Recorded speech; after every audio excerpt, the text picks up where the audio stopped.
Hello there, this is Claire Boscott and welcome to my new expert interview, mystery shopping expert interview. And today, all the way from Sweden, we have Lina. Hello Lina, how are you? Hi Claire, I'm good. How are you? Excellent, excellent. So Lina, it's Lina Schölin, isn't it? Yeah, it's not with two dots. Yeah, it's not with two dots, so it's pronounced Schölin. Oh, crawling. Okay, sorry, I apologize. I wasn't sure at the first, so I thought I better ask. Lina, is there any snow yet? No, not any snow. It's quite warm for November actually. Okay. Quite dark, but quite warm actually. Yeah, and interesting, isn't it? How quickly how quickly the light has gone down, and suddenly we're 4:30, 4 o'clock, and it's almost pitch dark, and you think, oh no, this is the winter is really here, isn't it? I know. And how's things in Sweden, in Stockholm? How's things going with COVID? You're not in lockdown at the moment, aren't you? No, we're not in lockdown, and we didn't have a lockdown in the spring either, which many countries did. Okay. We do have a little bit more restrictions now.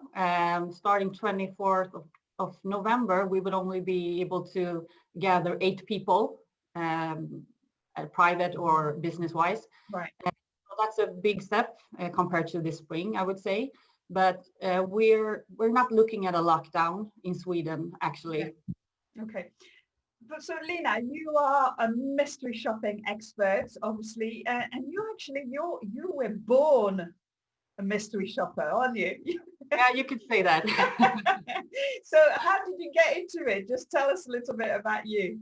Yeah, do you want the short or the long version? Well, just give us a little bit of the version. Yeah. We're fine. We've got a bit of time. You can give us Okay. the version. So my mother, Veronica, started Better Business 25 years ago, this year actually. So we are celebrating this year. Yes. Wow. And I was 15 at that time. So I was probably dreaming about working in Säpo, which is like the Swedish CIA. Right. Not the mystery shopping industry at all. But I saw the company grow with my mother, and Better Business was actually the first Nordic mystery shopping company. So in 1995, the industry was quite small, and many companies, it was very exotic. Not many knew what mystery shopping was. They also thought that it was only about catching employees doing wrong, etc. So she had to spend a lot of years just trying to educate and informing the trade organizations, the unions, the potential clients, etc. So of course, this took a lot of time. So when I was like 22 or 23, I studied in Uppsala. It was like a management education where I had to do like a thesis, which was like the end thesis, and this was like a 3-month project. And I turned out doing a marketing plan for Better Business, which was on shopper recruitment. Oh, okay.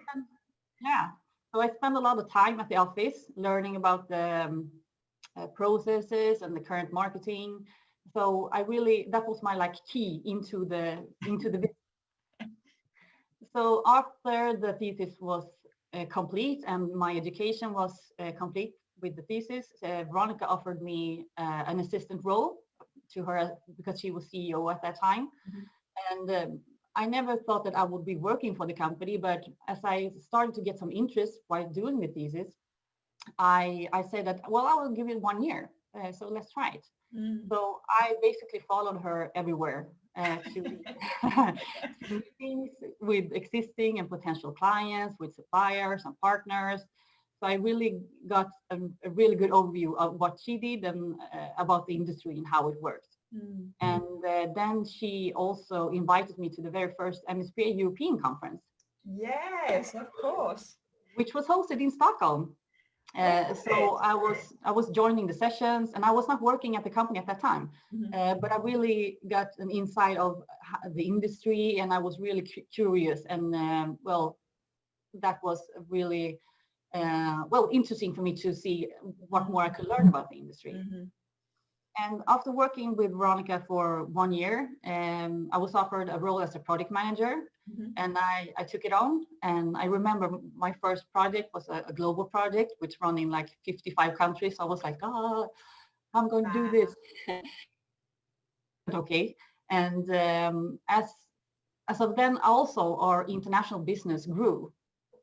So we had to reorganize our organization. So we created an international team, which I ended up leading. And in 2007, we also co-wrote a book actually for employees.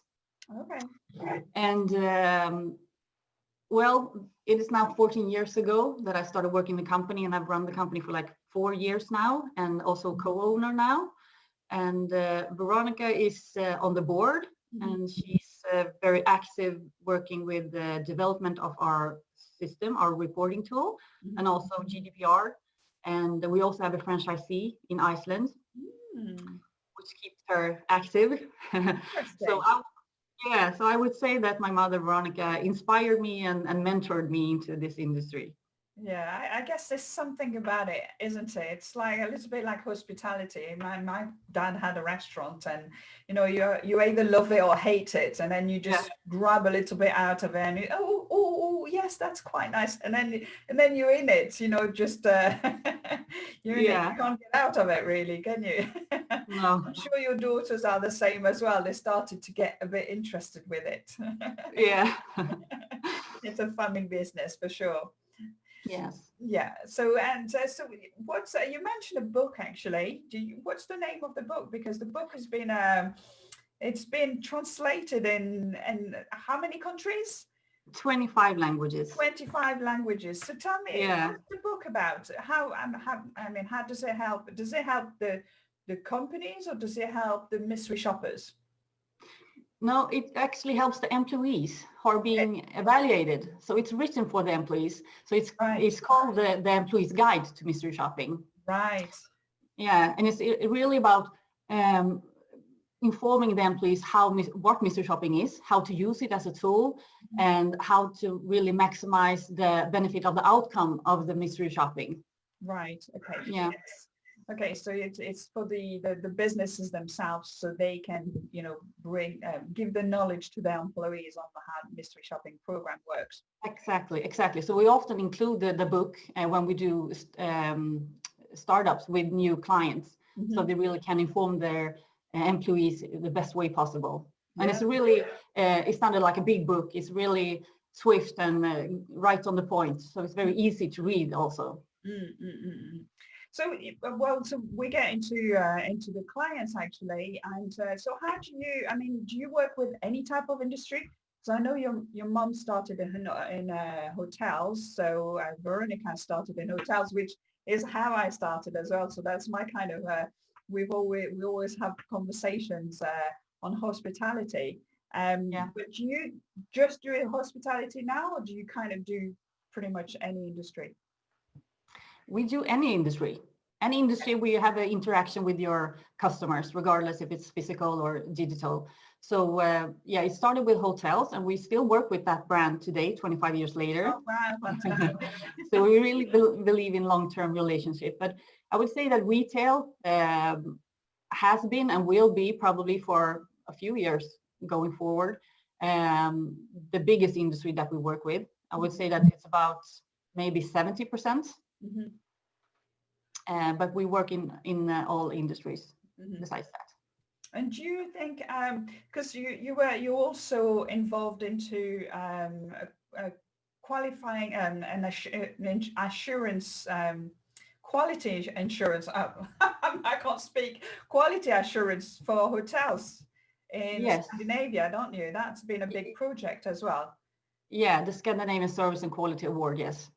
That is quite amazing, isn't it, when that kind of project gets from, perhaps just working with a few hotels to actually creating a whole program around it for, the quality of the whole of the industry. It must be amazing to work with all sorts of different hotels and restaurants, I guess, with the restaurants in there as well, or just the hospitality. It's just a hospitality. Is it? Okay. Yeah. Cool. But also now this year we're starting what we call CX index, which is where we do mystery shopping in the largest retail brands. So we will release that report early next year. So that will be very exciting to see the winner in Sweden, so that we only do it in Sweden. So we visit them like 6 times in each brand. Okay. And they will be able to access their full reports afterwards. But of course, it's interesting competition between the brands. So that's interesting. So that's an award. So you're creating another kind of award on Yes. the retailers with your clients or with other retailers as well that you're picking? The largest retailers in Sweden. So not all of them are our clients yet. Okay. Yes. I like the yes. Oh, yes. That's right. That's really cool. That's really great. And so how do you qualify then? Is that with the results of the mystery shop? Have you put yourself some kind of KPIs of what they've got to measure on? What we measure on is that it's a questionnaire that we have put together, what we think is important. Okay. So we measure everyone on the same questionnaire and specific criteria. Brilliant. Yeah. That will be, I did that a few years ago on the locally, and actually it's such a powerful metrics for the country to know where you're benchmarking yourself against, the competition. It's really powerful to be able to do that. Really, it's amazing. Yeah. So yeah, very exciting. So you said CX award. Yes. But so does CX? Do you just do mystery shopping only, or do you also do other things around mystery shopping which help the companies with a more of that CX approach? Yeah, we do also other types of marketing research. We're not a marketing research company, but we tend on some of those kind of measurements. For example, we do exit interviews, where we interview clients coming outside the stores, regardless if they have shopped or not. So that we do that in all types of industries. But we also, speaking of hotels, for example, we do audits. And many companies use our system to do internal audits. Right. We do employee satisfaction surveys. So it's a range of different kinds of services, but I would say mystery shopping is our core business and in all different channels. And do you also do training? So when you're going into a company and you've got the book that you're giving to the companies, and when you're doing the results, I'm guessing you're doing a presentation on, how the results are. And do you actually then follow it up with some strategies advice or training materials for them? At this time, we don't do it in-house. Okay. We do it with the special partners who are specialized in training. Okay. So we educate our customers how to work with the program rather than how to do it on the floor. Okay. Yeah. Yeah, that's interesting. It's the next stage, isn't it? I think the mystery shopping gives you a measurement, but actually to be able to move on from that measurement, it's what else can we do to actually get better? Yeah. And see. So have you seen a difference from kind of where you started way back, when you were kind of 22, on how we're measuring and what kind of questions are being asked? Yeah, I think that we're moving more towards like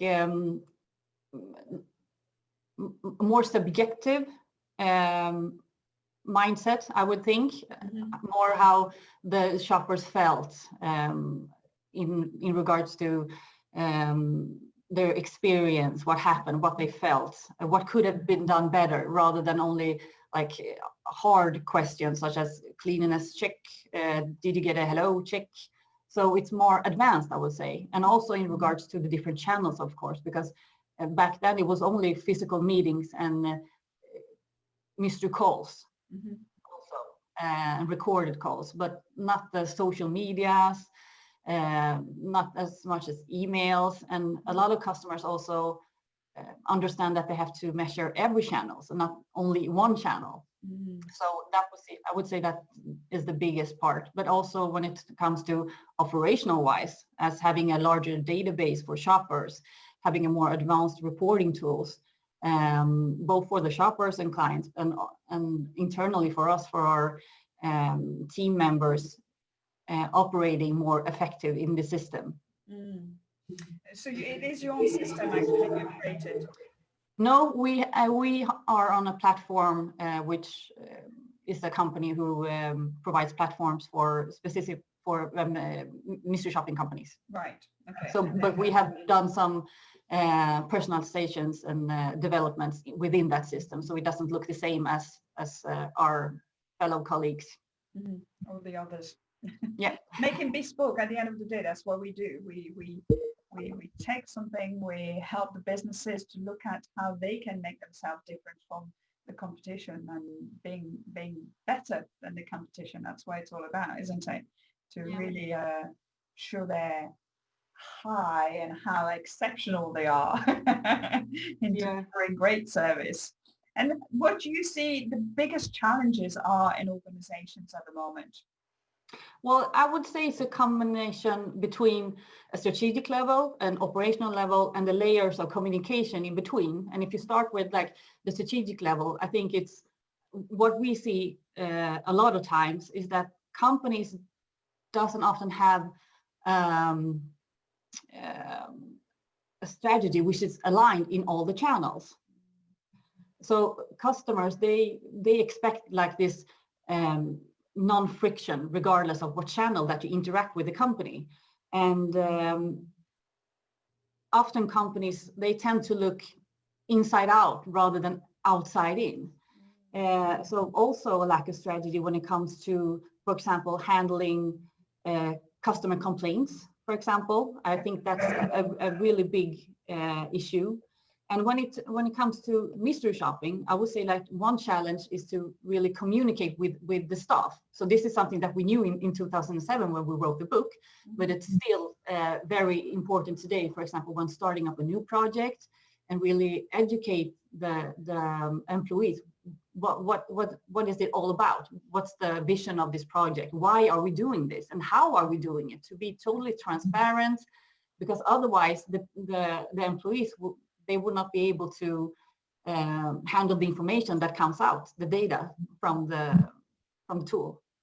Yeah, totally. I mean, I always say you need to roll out your internal customers program before you roll out the external program. That's really key to making sure it's very, and like you said, transparency is the word, because you want your employees to trust you. You want them to understand why we're doing that program, so they all buy into it, isn't it?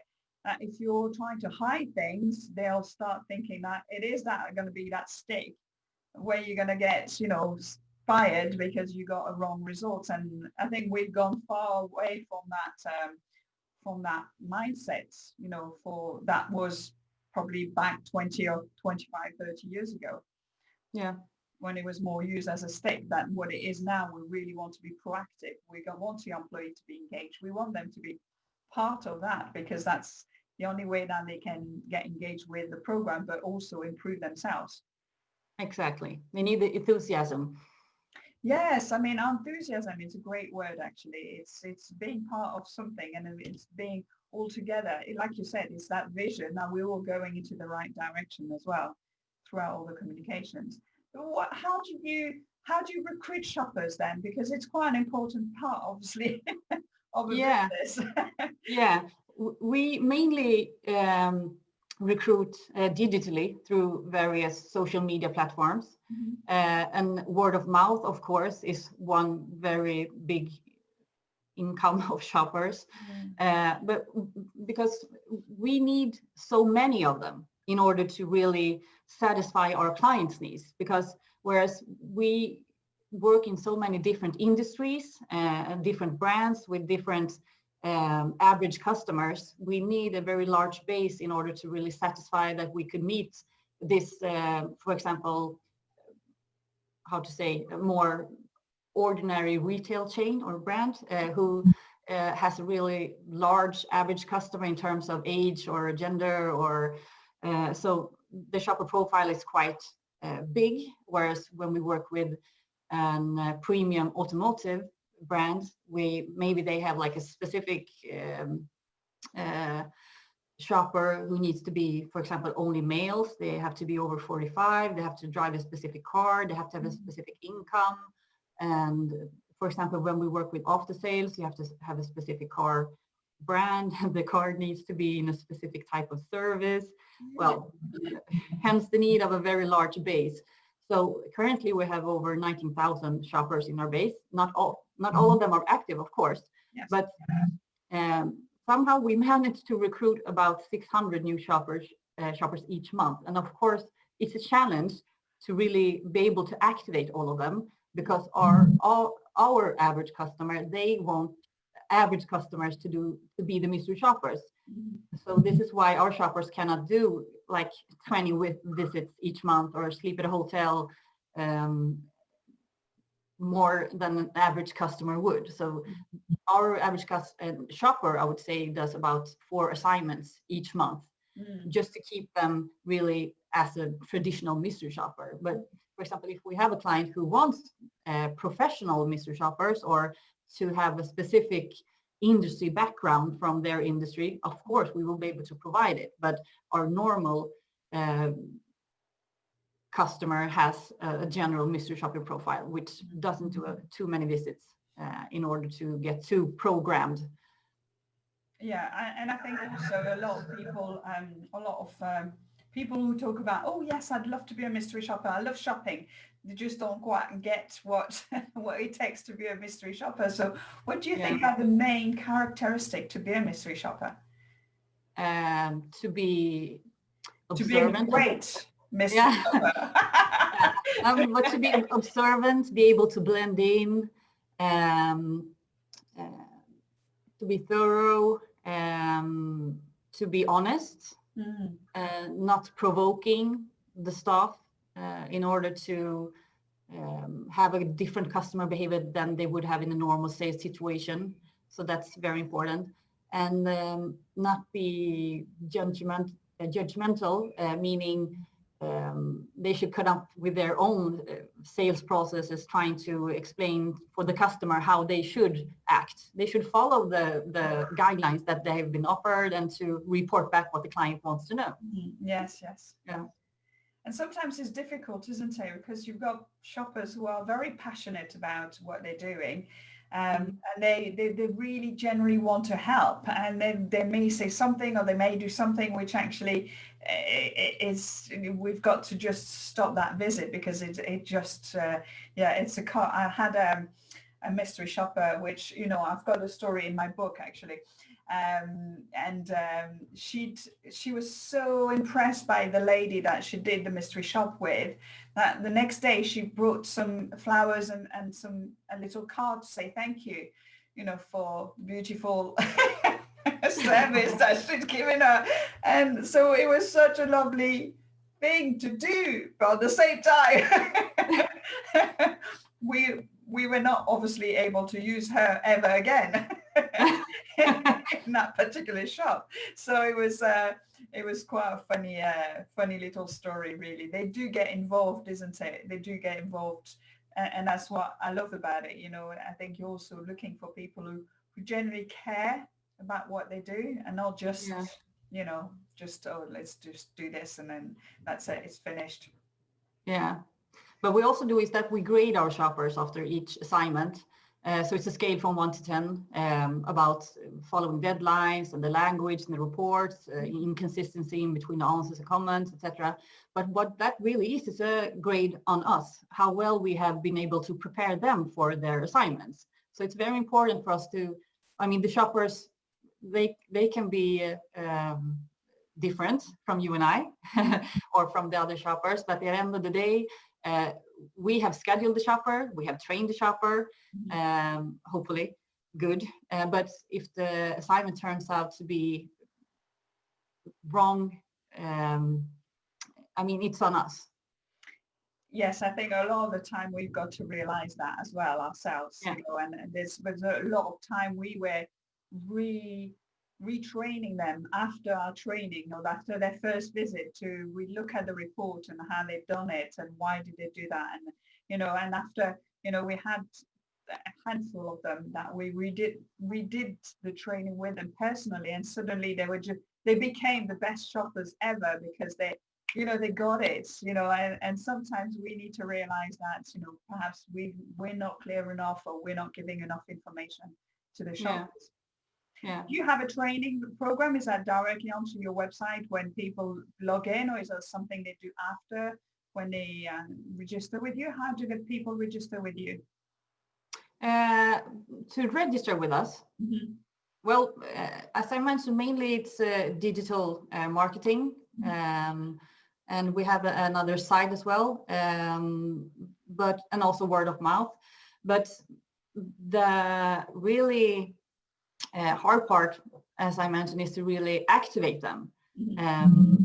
As you can see, it's rather difficult to get in touch with 600 people each month, and really trying to get them to be active. You have to have an assignment enabled to in order to get them active.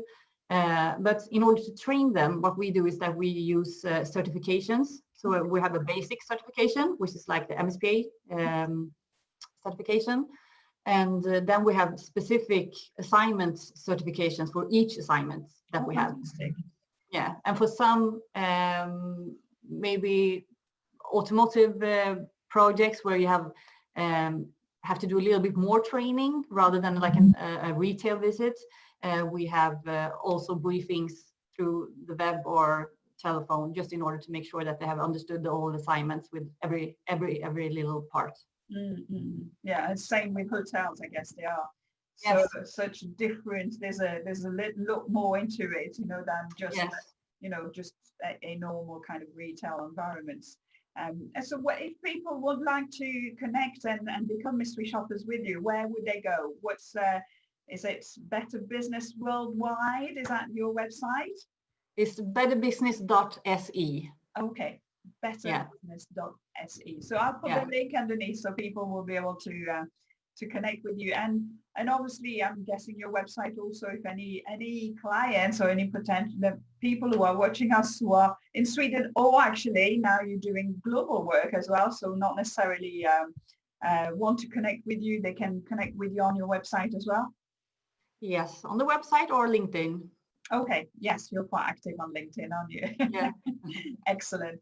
Well, thank you so much, Lina. It was such a pleasure to have you today. And we haven't seen each other this year at the MSPA conference, did we? But hopefully we will be back next year. Yes. And seeing each other face to face, although it was nice to do the virtual conference, wasn't it? Yes, it was nice. I think there was actually quite a few people being able to attend the virtual. We just love chatting and connecting with each other, don't we, when we're all together? Yeah, I love the breakout sessions. That were great. Yeah, absolutely. Well, thank you so much, Lina. I'll speak to you very soon, and hopefully we'll see each other next year at the MSP conference. And yeah, thanks. Have a lovely winter now. Bye. Bye. Bye.